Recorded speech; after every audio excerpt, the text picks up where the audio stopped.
गुदाद्वार से खून गिरना या लेटरिन के रास्ते ब्लीडिंग होना। अगर किसी व्यक्ति को स्टूल या लेटरिन के साथ खून आने लग जाता है तो उस समस्या को सबसे पहले पहचानना जरूरी है कि ये समस्या आखिर क्या है। तो आज की इस वीडियो में खून गिरने की समस्या से रिलेटेड कारणों के बारे में डिस्कस करेंगे। लास्ट में बताएंगे होम्योपैथी की वो दवाइयाँ जो आपकी ब्लीडिंग को ठीक करने में आपकी हेल्प करेगी। चलिए बिना देरी के वीडियो को स्टार्ट करते हैं। मैं हूँ डॉक्टर रामदेव लमोरिया, एक होम्योपैथी कंसल्टेंट, और आपका बहुत बहुत स्वागत करता हूँ आपके अपने चैनल पारस होम्योपैथी में।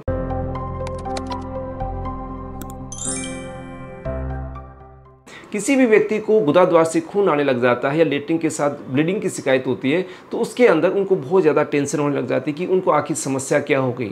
तो सबसे पहले हम मेजर कोजेज के बारे में डिस्कस करते हैं कि सबसे ज़्यादा ब्लीडिंग के चांसेस किस में रहते हैं। तो सबसे पहला है पाइल्स या मस्से, जिसको हम बवासीर भी बोलते हैं। वहाँ पर खून की नलियाँ आपकी फैल जाती है लेटरिन वाले रास्ते में, और वो रप्चर होने के कारण या उनके अंदर पंक्चर होने के कारण वहाँ से ब्लीडिंग होना स्टार्ट हो जाती है। उन केसेज के अंदर ब्राइट रेड ब्लड की समस्या होती है, यानी कि तीखा लाल जो खून आता है उसका मतलब उनको पाइल्स की वजह से ये शिकायत हो सकती है। सेकंड चीज़ होती है एनल फिशर।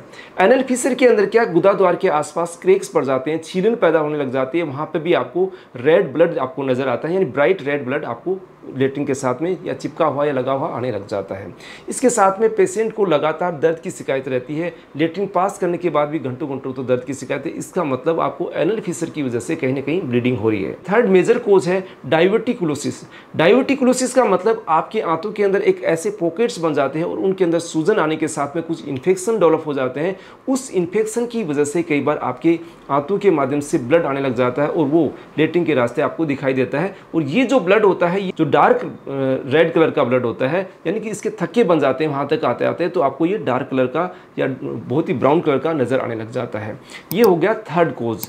फोर्थ नंबर का कोज है आपको कोलोरेक्टल पॉलिप्स। पॉलिप्स की समस्या का मतलब है नीचे वाले हिस्से के अंदर कुछ ऐसी गांठें सी लटकने लग जाती है, उनके अंदर कई बार खिंचाव या प्रेशर पड़ने की वजह से ब्लीडिंग स्टार्ट हो जाती है।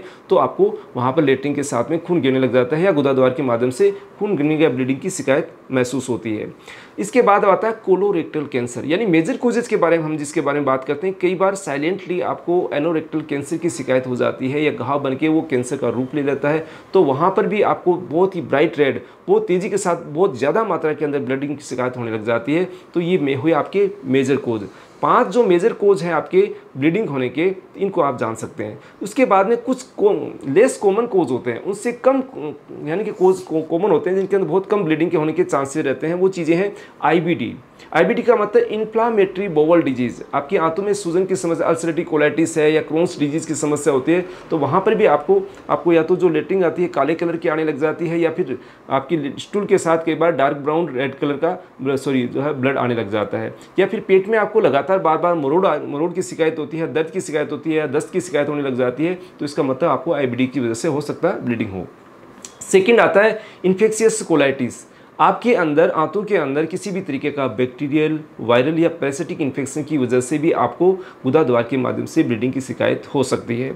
नेक्स्ट आता है एंजियोडिस्प्लेजिया। एंजियोडिस्प्लेजिया का मतलब वहाँ पर जो खून की नलियाँ होती है उनके अंदर कुछ ऐसी जन्मजात विकृतियाँ होती है या फिर आपके अंदर कुछ चेंजेस आ गए, उसके कारण भी कई बार वहाँ पर ब्लीडिंग की शिकायत आपको देखने को मिल सकती है। लेस कॉमन कोज होता है प्रोक्टाइटिस। प्रोक्टाइटिस का मतलब होता है इनर लाइंस के अंदर, रेक्टम के अंदर आपको इनर लाइंस के अंदर स्वेलिंग की वजह से वहाँ पर घाव बन जाते हैं, अल्सर बन जाते हैं, वहाँ से ब्लीडिंग स्टार्ट हो जाती है। तो वो कंडीशन होती है प्रोक्टाइटिस की कंडीशन। इसमें भी आपको मरोड़ के साथ लेटरिन लगती है या आपकी स्टूल के साथ हल्का हल्का ब्लड देखने को मिलने लग जाता है। इसके साथ मेन खास सिम्टम इसका म्यूकस जरूर आती है। तो प्रोक्टाइटिस की समस्या को आप समझ सकते हैं कि आपको म्यूकस अगर आ रही है, साथ में ब्लड आ रहा है, इसका मतलब आपको प्रोक्टाइटिस की समस्या भी हो सकती है। नेक्स्ट आता है इस्चेमिक कोलाइटिस। इस्चेमिक कोलाइटिस का मतलब अगर आपकी आंत के किसी पार्ट के अंदर ब्लड की सप्लाई इफेक्ट हो जाती है, रुक जाती है, बाधित हो जाती है, तो वहाँ पर भी आपको ब्लीडिंग के चांसेस बन सकते हैं और उसकी वजह से आपके स्टूल के साथ में कई बार ब्लड देखने को मिलता है। इसके बाद बहुत ही रेयर कॉमन कोज होते हैं, उसके अंदर आता है रेक्टल अल्सर। आपके अंदर की तरफ कोई घाव बन गया है, कोई अल्सर बन गया है, उसकी वजह से आपको ब्लीडिंग हो सकती है। या मिकस डाइवर्टिकुलम, एक ऐसी बीमारी जिसके अंदर कुछ ऐसे डाइवर्टिकुलम बन जाते हैं जो बच्चों के अंदर ज़्यादातर देखी जाती है, उसकी वजह से भी आपको ब्लीडिंग की शिकायत हो सकती है। एक आता है रेडिएंट प्रोक्टाइटिस, जिन लोगों को रेडिएशन थेरेपी या रेडियल एक्सपोजर ज़्यादा होता है, रेडिएशन के एक्सपोजर ज़्यादा होते हैं, उनके अंदर प्रोक्टाइटिस की समस्या उसकी वजह से डेवलप होती है और उनके अंदर ब्लीडिंग की समस्या डेवलप हो जाती है। बहुत ही रेयर कॉमन कॉज होता है फॉरेन बॉडी, अगर कोई ऐसा फॉरेन पार्टिकल वहाँ अगर पड़ा है, वो उस पार्ट को डैमेज कर रहा है, उसकी वजह से भी ब्लीडिंग आपको हो सकती है। ये तो आपके मोस्ट कॉमन कॉजेज या रेयर कॉजेज या लेस कॉमन कॉजेज जिनके बारे में जिसकी वजह से आपको ब्लीडिंग होती है। लेकिन अगर ब्लीडिंग है, आप उसको ठीक करना चाहते हैं, तो होम्योपैथिक दवाइयाँ आपकी कैसे मदद करेगी, तो उसको आप सिम्टम्स को पहचानने के बाद में होम्योपैथिक मेडिसिन का यूज़ कर सकते हैं। तो सबसे पहली मेडिसिन है कोलिन सोनियम। कई बार देखा जाता है कि आपको समस्या है किसी भी तरीके की, चाहे पाइल्स है, फीसर है, और आपको हार्ड स्टूल अगर पास हो रही है, उसके साथ में अगर ब्लीडिंग हो रही है, तो आप कोलिन सोनियम मदर टिंचर फॉर्म का आप इस्तेमाल कर सकते हैं। इसकी मदर टिंचर फॉर्म को 10-10 बूंद आधा कप पानी में दिन में 3 बार ले सकते हैं। सेकेंड मेडिसिन है फॉस्फोरस। जिन लोगों को आपके गुदाद्वार के माध्यम से ब्राइट रेड ब्लड अगर आ रहा है, तो उन कंडीशन के लिए फॉस्फोरस सबसे बेस्ट मेडिसिन है। और उनको लेटरिन जाने के बाद बहुत ज़्यादा कमजोरी अगर महसूस हो रही है, तो भी आप फॉस्फोरस का इस्तेमाल कर सकते हैं।